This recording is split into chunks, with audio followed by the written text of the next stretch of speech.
Hello and welcome back. Today we've got another £500 worth of £2 coins to have a hunt through, looking for commemoratives, ones with more than face value, but ideally we want the 1/2 we still need to finish the book with. So we need England Commonwealth Games. That would be a superb coin to tick off. Other than that, we're complete, up to and including the Great Fire of London. Obviously 2021's Britannia allegedly went into circulation. I've not seen it. I don't think anyone else has seen it, so we'll keep an eye out for that. But if we finish the book, get Commonwealth Games England first, naturally that is end of book number 4 and the begin of book number 5, which maybe we'll get to do today. So let's cross our fingers, get into this bag. Oh, the other thing, for the first time in I don't know how long, I've got bagged bags of £2 coins. It's always a bit of a double-edged sword on this, because I like this because I can reuse the bags rather than having to have my own supply of bags because the bank can't provide me enough bags that I need, so I do buy in bulk. I've got a big box off to the side of coin bags that I will use over the next couple of years, but I get to use that. But on the flip side, this could be coins that have been gone through by someone else, so fingers crossed it's not going to be that case. I don't think that's happened to us before, so let's get into the bag and see what the deal is. Okay then, our first foray into these bags. They look weirdly like my bags.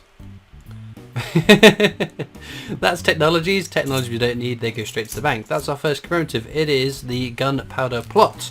Very, very common. If you look on the edge inscription, it says remember the 5th of November. I haven't warned you for a fair while, so I'll do it now in case of new viewers.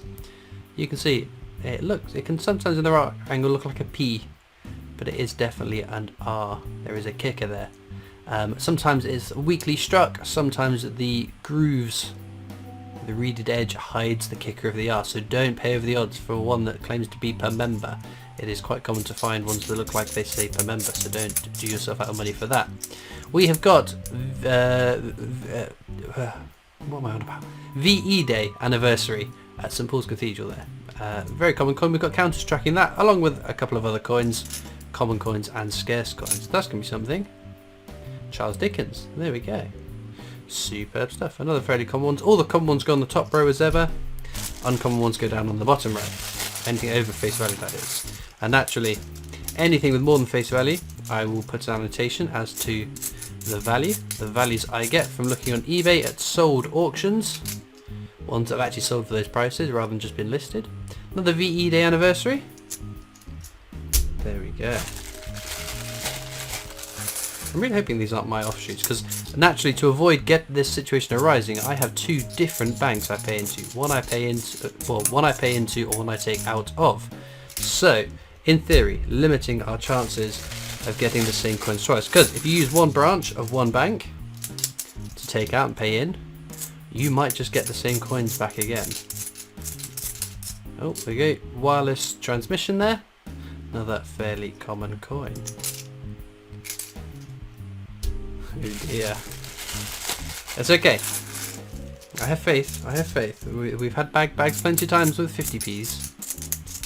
Ah, there we go. That's a nice coin. DNA double helix there. Very cool coin, but it is again only face value, as is this DNA double helix. So there we go. I'm just waiting for the first coin that I know I would keep, like a golden guinea or a Robert Burns, or trying to think of any of the more common of the keepers. Yeah, I think the best example is maybe Britannia 2016. Another DNA double helix. That's fine. On the flip side, it could be a bag of coins that someone has paid into, having stashed away commemorative coins as a savings mechanism, for example. Well, that's got a picture. I'll pop that off to the side. That's got a picture. I'll pop off to the side and cash them in to pay for their holiday or Christmas presents, whatever it is. This is the active union. It's very, very common. And again, continues my fear that that always lingers whenever you get bags that you won't find anything. But it's been a long time since we had a hunt where I didn't find anything over face value. So this is the abolition of the slave trade. You can see on the coin it's got a textured finish on the inner part of the metal. Take care on that, because if it's got a smooth finish with the initials DG to the bottom right of the 7, that's a variant that's not intended for circulation, just for collector's sets. I've never found one, but I know a couple of people that have. So if we carry on hunting, Given an infinite amount of time and an infinite amount of coins, eventually we will find one. Although not in this bag, unfortunately. But no, so I don't talk about coiny newsy kind of things. Is there a lot on the news coins wise at the moment? No. We did have confirmation that there are Brexit errors out there. Abolitionist, Act of Union. It began with an A. My brain was auto-filling. So error Brexit. So obviously Brexit was supposed to be on the 31st of October 2019. Original Brexit day. And it got delayed. And there was another date, wasn't it? Because it was third time's a charm with Brexit, I believe. I can't recall exactly. Well, that will be something. Oh, Army Centenary. Right, check the age inscription on that, because it should say for King and Country, but some of them have got the Great Fire of London. Age inscription, so yeah, King and Country. That's the age inscription you want to see on this coin. Obviously, each £2 coin has its own unique age inscription. Remember the 5th of November. In peace, goodwill, magnanimity. Something will turn up. Wireless crosses the Atlantic. Marconi, something like that. Deoxyribonucleic acid with the little weird bobbly lines. Two kingdoms. Forged into one. United into one, that was it. Oh wait, what? United into one kingdom. There we go. I was in the right ballpark. Am I not a man and brother? And for King and Country.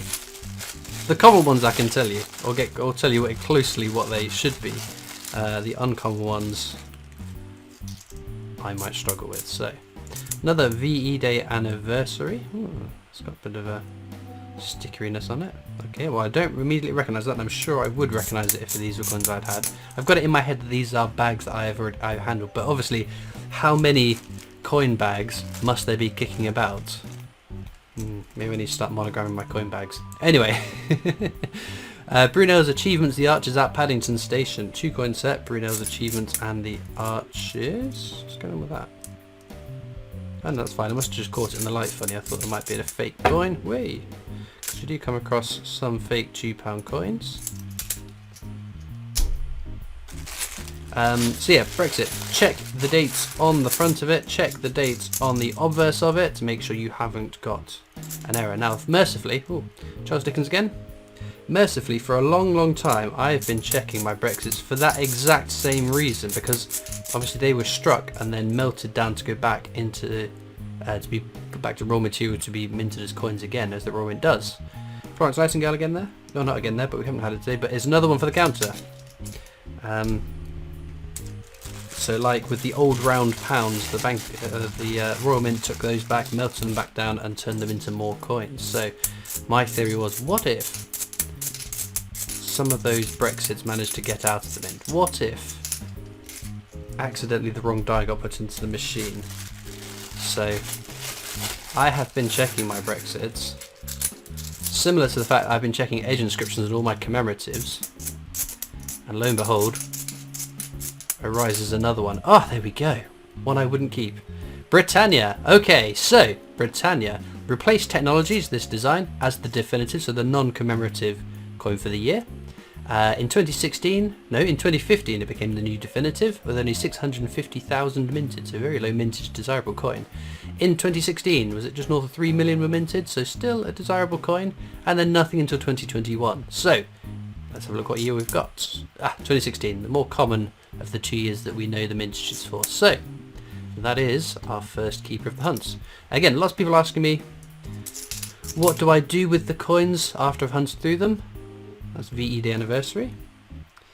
So after I've hunted through them and checked them for anything that might be of interest, common coins and technologies go straight back to the bank. Anything on the bottom row I keep for my wider collection. And again, leading on from that, people keep asking, if I start a new book, why don't I use some of my duplicates to fill it? Well, the problem is, like now, we are stuck on just Commonwealth Games England. I have probably found multiples of at least every coin, barring maybe Commonwealth Games Northern Ireland. So if I was even the that video has to have come out because I'm recording this subsequent to it. Even Mary Rose I found a second one of. Active Union again there. So if I was to start a new book and take some of my duplicates from the hunts for this book, I would have a complete book barring 1 or 2 coins. So it seems a bit of a silly and fruitless endeavour to do so, because part of the fun of the videos is filling the book. It may come across as frustrating when we get towards the end of a book and there aren't that many coins left, or there's just the 1 coin left and we just keep hunting and hunting and hunting. But although it's frustrating not filling that gap, that's something to keep going for, to keep trying to achieve. And I think if I was allowing myself to use backdated coins from other coin hunts, that's fine, it would erode the fun of it. Which is why, equally, if I finished the book on the second bag of a hunt, say that second bag I found Commonwealth Games England, I would have carried on recording this video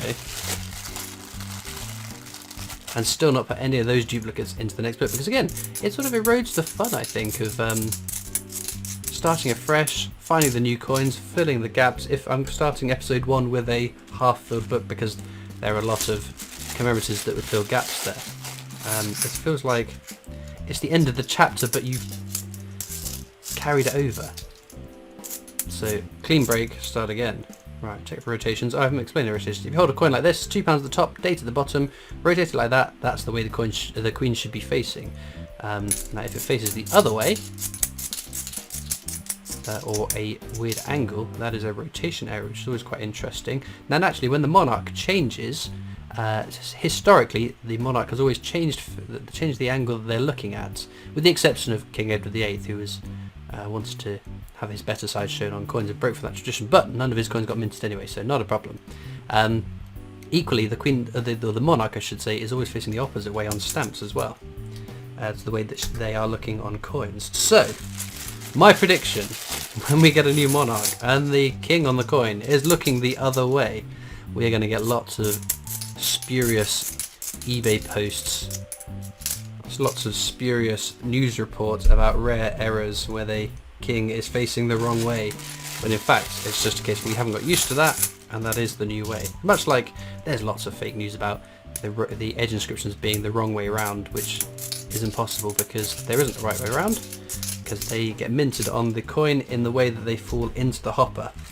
So it could be legible queen side up, it could be legible reverse side up. That doesn't have an impact on value or rarity.